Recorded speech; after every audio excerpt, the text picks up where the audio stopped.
Oui, on peut parler d'une belle réussite. On a accompli quand même beaucoup de choses en 10 mois, parce que ça fait présentement 10 mois qu'on est en mandat. Nous avons été chercher beaucoup de subventions auprès du gouvernement. Euh, un peu plus de 500 000 qu'on est allé chercher pour réaliser des projets. Entre autres, il y a le plancher Olivier Letardy ici qui va être refait. On a été chercher des sous également pour faire réparer l'hôtel de ville. Les fenêtres étaient désuètes, travailler le deuxième étage également. On va, on va préparer aussi un espace public près de la bibliothèque qui va être en deux phases. Il y a une phase qui va se faire cette année, mais l'année prochaine, il va en avoir un autre également.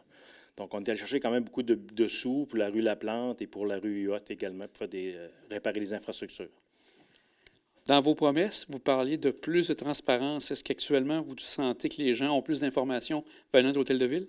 Bien, les commentaires que nous recevons sont quand même, je dirais, élogieux. Les gens sont contents. D'autant plus que là, on a mis en place une de nos engagements qui était de créer la commission consultative citoyen. On a déjà 3 citoyens qui s'impliquent à ce niveau-là, dans cette commission-là. Ils ont été rencontrés par M. Alexandre Richard, là, qui s'occupe là, de cette commission-là. Les gens sont contents, ils ont hâte. On va bientôt rencontrer un premier groupe de citoyens pour les consulter et échanger avec eux. Donc, depuis notre arrivée, on a emmené les séances du conseil au Centre Olivier Letardy. On a ajouté également une période de questions. Puis on rediffuse avec la TV d'ici les séances. On permet aux gens d'accéder via le Zoom et on reçoit les questions des gens là, par courriel. Donc, on veut faciliter vraiment l'implication des gens. Le reste, ça leur appartient maintenant. Quand vous parlez des comités, est-ce qu'il y en aura plusieurs pour différentes sections de Château-Richer? Comment vous voyez ça? Bien, tout dépendant, effectivement, il va en avoir. Là, présentement, le premier comité qui va avoir lieu, ça va être pour les gens qui habitent sur le boulevard Saint-Anne. Après ça, on va regarder aussi avec les gens du domaine champêtre, parce qu'on est en train de regarder également pour installer les égouts, les pluviaux et revoir le système d'aqueduc. Donc, on a fait une demande de subvention. On est en train de faire évaluer par des ingénieurs là, la faisabilité du projet, mais c'est sûr qu'on va les informer parce qu'on veut les expliquer l'échéancier, comment ça va fonctionner et tout ça. Faire le tour. Un des dossiers importants de la campagne, ça avait été la sécurité pour la Côte de la Chapelle. Qu'est-ce que vous avez fait depuis votre arrivée? Bon, depuis notre arrivée, on a quand même regardé le dossier. On en a rejasé plusieurs fois ensemble en équipe et on a tenté d'avoir des rencontres avec les gens du ministère. Mais comme vous le savez, les gens du ministère, les ingénieurs ont été en grève, ils étaient en négociation. Nous avons une rencontre de prévue justement le 4 octobre prochain, donc le dossier avance. On veut vraiment revoir la configuration, regarder un peu le muret de sécurité qui avait été fait à l'époque par le ministère des Transports. Ils nous ont donné le muret par la suite, mais ils ont l'expertise.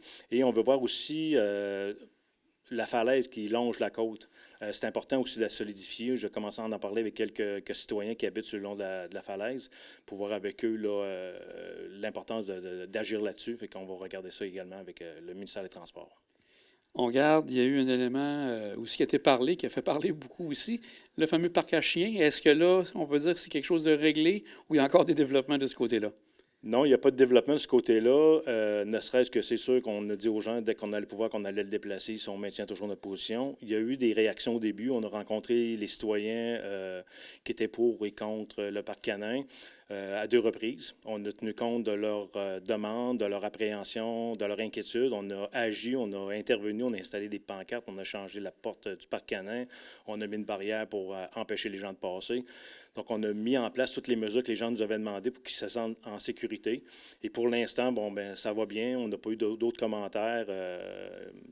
C'est sûr qu'on est content que les gens aient contribué à la réussite de l'ouverture, mais c'est sûr et certain que dès qu'on va pouvoir, on va le déplacer.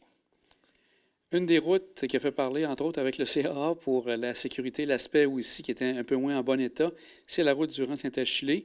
Est-ce qu'il y a eu des développements, des éléments qui ont été faits depuis ce temps-là?